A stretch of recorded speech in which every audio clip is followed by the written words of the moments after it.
Who has a hand up at the back here? And one here. Great. So we're going to hear let's take 3 questions as a whole, and then we're kind of pass them to you to field. And maybe you could just say who you are when you ask the question also. Thank you. I'm Steve Cunningham. I'm a visitor to Scotland and Findhorn from Alaska. And Welcome. I would just like to get the panel's thoughts on 2 different things, the Baha'i faith and Jordan Peterson, if they have any knowledge. The Baha'i faith? The Baha'i faith. And Jordan Peterson. You want to explain who Jordan Peterson is for people who don't know? Jordan Peterson is a former University of Toronto professor, clinical psychologist. He's working with a lot of young people these days. And he's recently written a book called 12 Rules for Life to give young people meaning in the seemingly hopeless situation they find themselves in. And the Baha'i faith claims to be a universal religion, uniting all the former religions. Okay, great. Let's hold that question. We'll take one at the back here. You could introduce yourself also. Yeah, my name's John Lardner.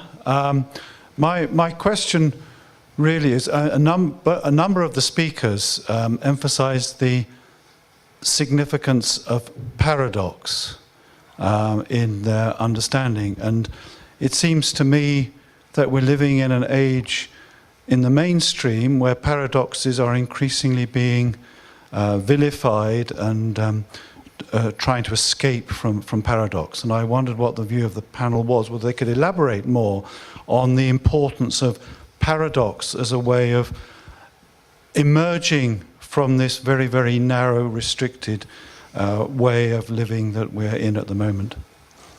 Great, thank you. Let's maybe start with those 2. So a question about the nature of paradox, and also about Jordan Peterson and the Baha'i faith. Who would like to kick off?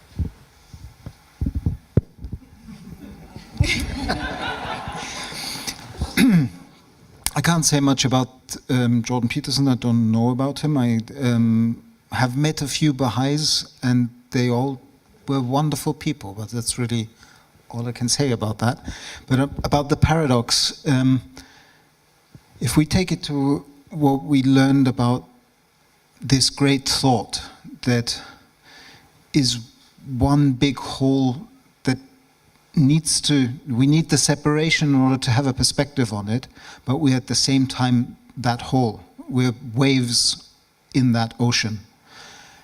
That invites us into understanding that this belief that if I hold one view and somebody else holds the seemingly exclusive other view, then one of us needs to be wrong.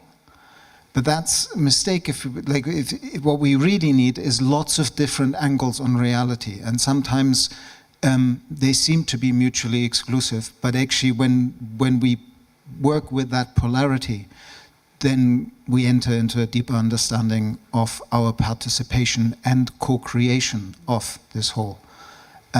So I think putting paradox as a way of saying, well, that doesn't make any sense because it's mutually exclusive, is a way of keeping us in the story of separation and stopping us from experiencing interbeing and co-creation. Thanks, Daniel. I'd like to add to that, if I might. I'm afraid I don't know Jordan's work either, and limited perspective of the Baha'is. I guess where I'm having a sense of is that the whole universe exists and evolves as essentially a universe soul of this unity expressed in diversity.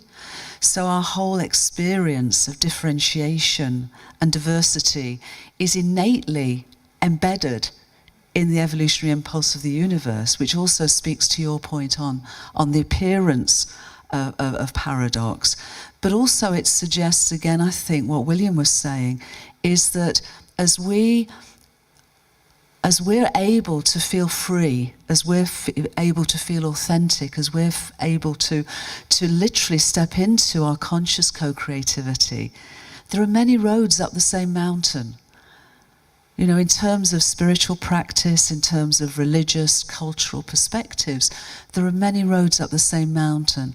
And I think to say there is one religion, however apparently generic it is, suggests that there is still that path. It may be very broad.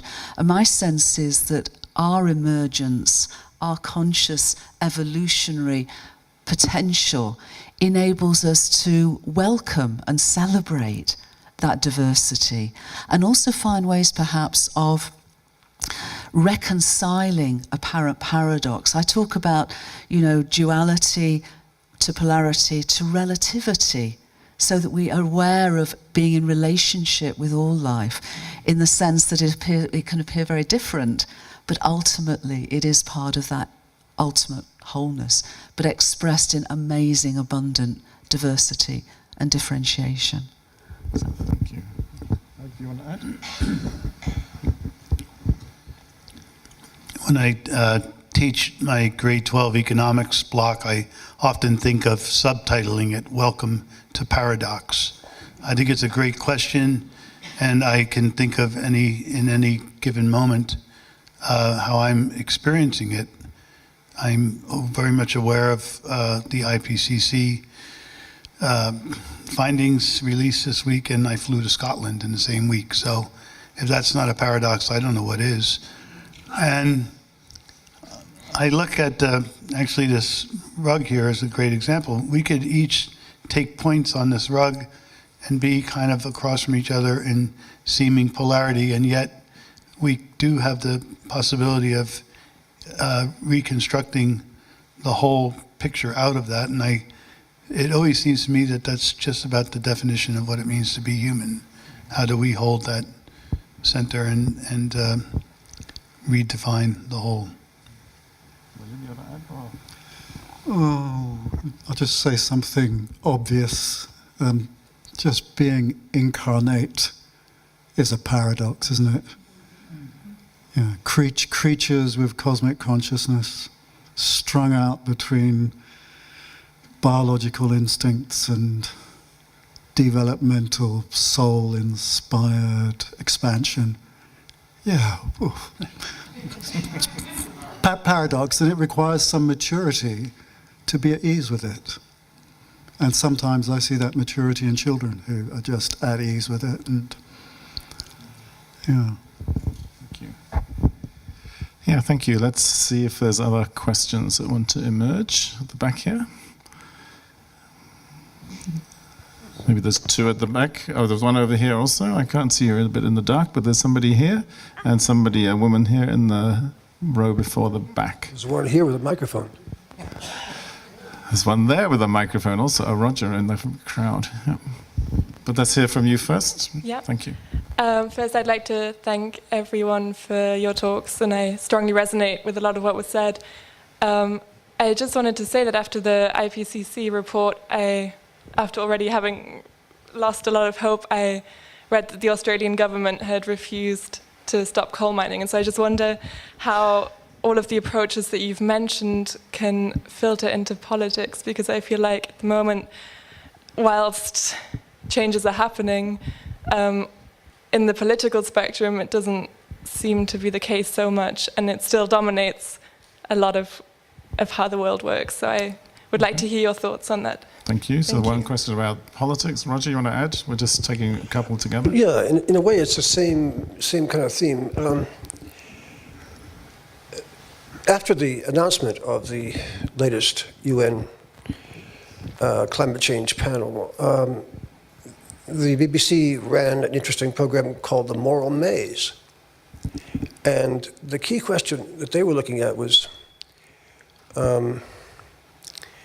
is it more moral to curtail the welfare of people who are already alive and are already struggling, predominantly in the developing world, dependent upon cheap electricity for any sense of progress? Is it more moral to look after their needs than it is to consider the welfare of people who are not even yet born? 2050 on down the road, in a planet which will be probably increasingly uninhabitable. And I don't know the answer to that question. I don't know what you or you do. Okay, so a question about how we might take some of this awareness here into the political arena, and a question about the morality of caring for future generations in a way that you frame it at the expense of people who are currently alive, particularly in the global south. So who would like to respond to that first? Jude? A couple of thoughts on that.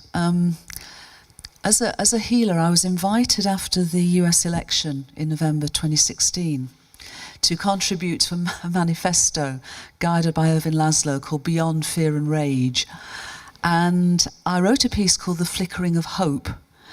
And what I wrote in there was that when complex systems are ready to change, when they're at the point of breakdown potentially, then what you find on those underlying attractors I showed earlier is you get the limits of the behavior of a system beginning to just break down. But you also get the potentializing of a higher level of coherence of possibility also forming.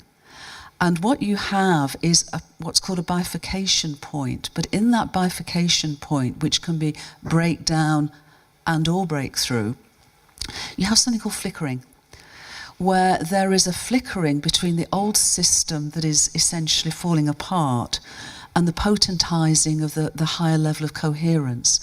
And they flicker between the two. And if there is sufficient, if you like, consciousness, is a sufficient essence to that higher level of coherence, the system streams through to that. And that is essentially, as we're finding in informational terms as well, which of course is consciousness expressing itself as information, emergence. It's biological emergence. So it seems to me that as a collective psyche, as we are all interconnected, there are areas of our collective psyche that still embodies trauma from all the appearance of separation that we've been through for so long. And that's energizing, as it were, the current, unsustainable situation. But there's also a higher level of coherence. So as I go around the world, I'm seeing incredible movements that are gaining momentum and accelerating, such as what you're doing in the Hudson, what William's been doing, what you've been doing, Daniel, but across the world, as well as the breakdown. And I think we're in this time of flickering. And it's almost as though we're in the birth canal of conscious evolution. And when we're in the birth canal, I'm not a mum, but my mum used to help the local midwife, and her advice was always breathe and push. So that's the sense I have, and I think that's the sense on the political side as well, because we're seeing that, and it's on the sense that you were talking about, Roger, as well. Thank you. Anybody else? Yeah. I've got two thoughts. One is always, always, always keep on campaigning. Keep on campaigning. Keep on campaigning. Yet, simultaneously, step back and celebrate the level of debate that's going on, because the apparent disaster is not going on silently. There are huge arguments, there are huge debates, there are huge pushes to get appropriate legislation in. Battles will be lost. Apparently wars occasionally will be lost, but keep on campaigning and keep your eye on the fact that it's a hot subject, and that's to be celebrated. Nobody is going through all this apathetically. And that for me is a huge indication that humanity as a whole is waking up to its self-responsibility in relation to its environment. So keep on campaigning, but don't get depressed by the bad news. Because you get depressed by the bad news, you're just going to shovel more shit onto it. The vibe doesn't work. Keep campaigning and hang out with people who've got an eye on the long picture and the fact that it's tough now, but we'll be okay.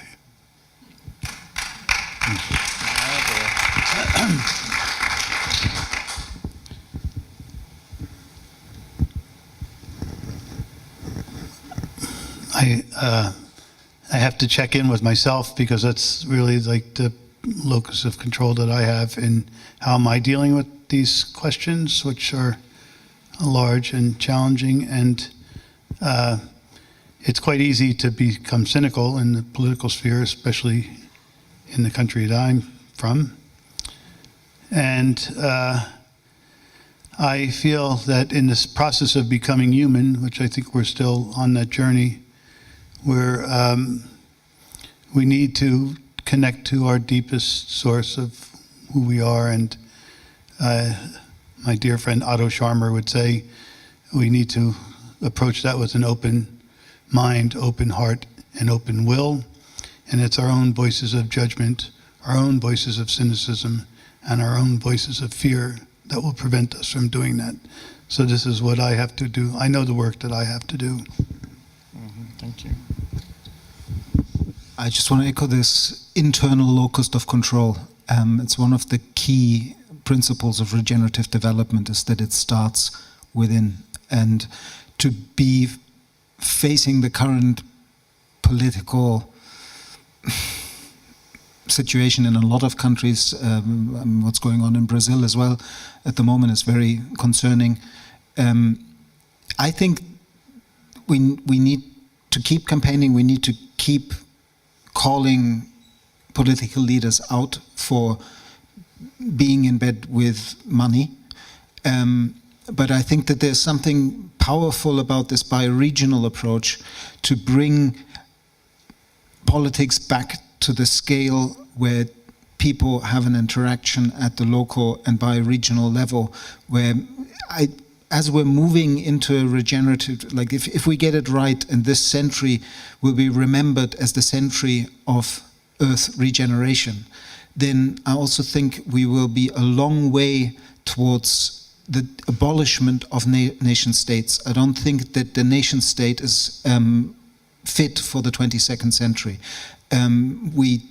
It's part of that era of empires. It's defining us against other. One of my favorite musicians, Michael Franti, says, you love just one nation and the whole world will divide.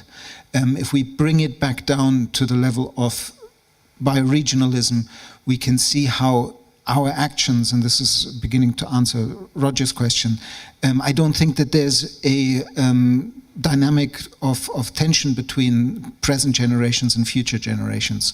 The path of regenerative development is a path where we are moving towards healing the ecosystems, which creates jobs, which creates a re-regionalization of production and consumption towards biomaterials, and that actually improves the conditions of this generation. And in doing so, will set the scene for improving the conditions of future generations. Thank you. I think we'll draw our proceedings to a close now to honor our time commitments and also your energy, and I want to do that with many thank yous, actually. First of all, huge thank you to 4 fantastic speakers and a great panel, to Daniel, Jude, Martin and William. Thank you so much.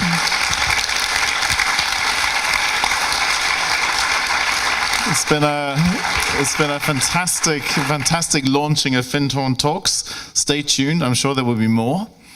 So, and also a huge thank you to John Clausen for an enormous amount of work to get it together, and to Thomas George also for supporting that. Many thanks to all of you. Thanks to our sponsors, the Findhorn Foundation, AES Solar, Phoenix Cafe and Shop, and the Hygeia Foundation for enabling this to happen. I think round of applause definitely for our sponsors. And to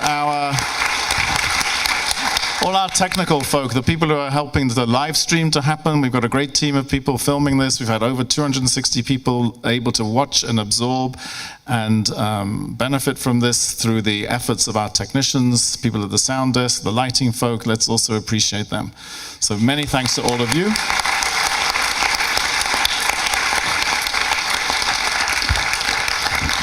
And let's also close with a moment of quiet and stillness as we started. I'm going to invite you to close your eyes if you wish, and just create, however you do it, a little inner spaciousness.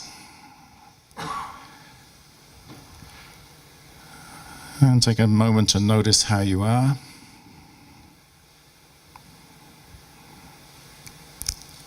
In your body, your heart, your mind, your spirit.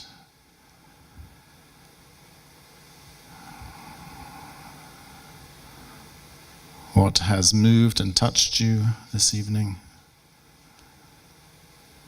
What has maybe concerned or irritated you this evening? Just being present to all of your experience and welcoming it all.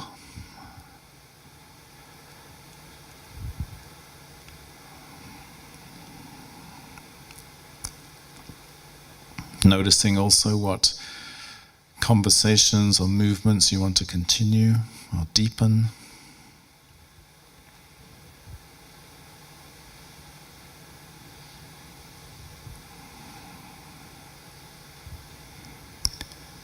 And let's just have a moment of gratitude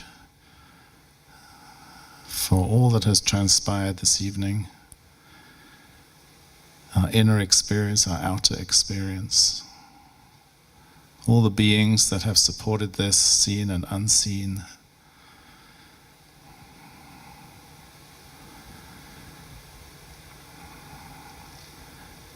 And let's dedicate this time to the good of all beings, to the unfolding of the highest and the best.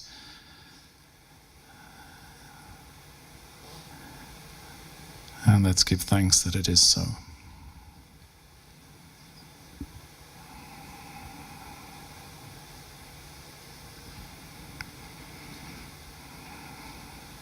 Thank you, beloved. Thank you, beloveds. Thank you for coming, and God bless and go well. And may we just have a final round of applause for Robin, who's done an amazing job this evening.